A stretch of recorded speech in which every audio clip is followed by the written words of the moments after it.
Salut à tous et bienvenue pour ce nouveau tutoriel. Aujourd'hui, on va voir comment attribuer les raccourcis clavier dans Avid Media Composer. Comme on peut le voir au-dessus de notre timeline, nous avons ici des commandes qui ont déjà été attribuées au-dessus. Alors là, j'ai cette vidéo que je vais importer dans ma timeline. Et comme on peut le voir au-dessus, nous avons déjà des commandes qui sont là, qu'on peut utiliser. Par exemple, là, si je veux ajouter un fondu à la fin de la vidéo, je n'ai qu'à cliquer là.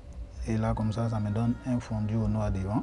Si je veux appliquer également un fondu au noir à l'avant, je viens ici, je clique là.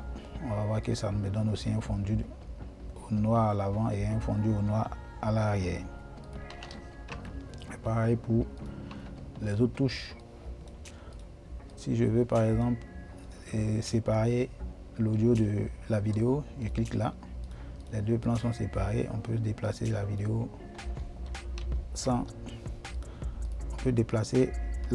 l'audio.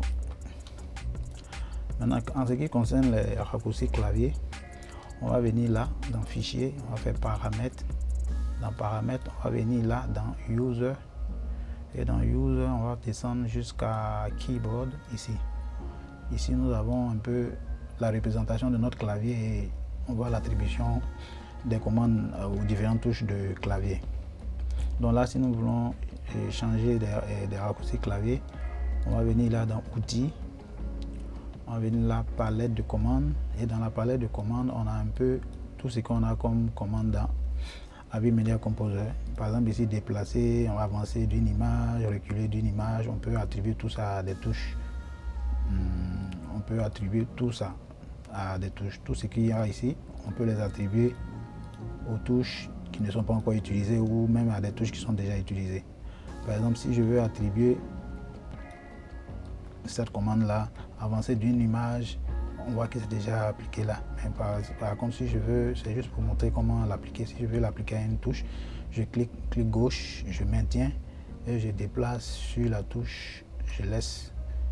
Et je vois que cette commande-là a été attribuée à la touche B ici.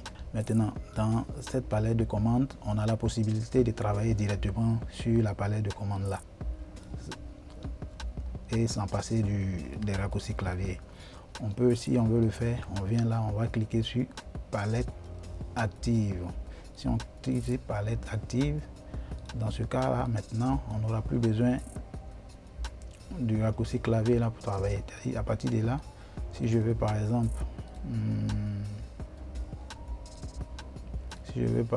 ajouter ou supprimer voilà, par exemple là, si je veux sectionner mon plan en deux, je viens là simplement, je clique sur la commande là, on va voir que le plan a été sectionné en deux. Si je veux par exemple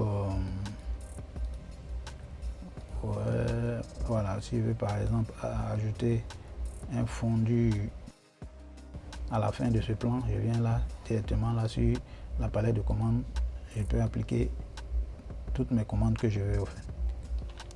Ok, maintenant on a la possibilité aussi d'attribuer tout ce qu'on a dans la barre de menu à une touche du clavier. Pour le faire, on va venir là, on va cliquer sur configuration menu bouton. Une fois cela est fait, on n'a qu'à sélectionner la touche à laquelle on veut attribuer notre commande. Et si je viens par exemple là, que je prends peut-être agrandir la piste, je pourrais l'attribuer à la touche B. Si je clique là, on va voir qu'agrandir la piste a été attribuée à la touche B. Et là, si on vient là, qu'on fait la touche B, on va voir que ça agrandit la piste. Merci d'avoir suivi ce petit tuto.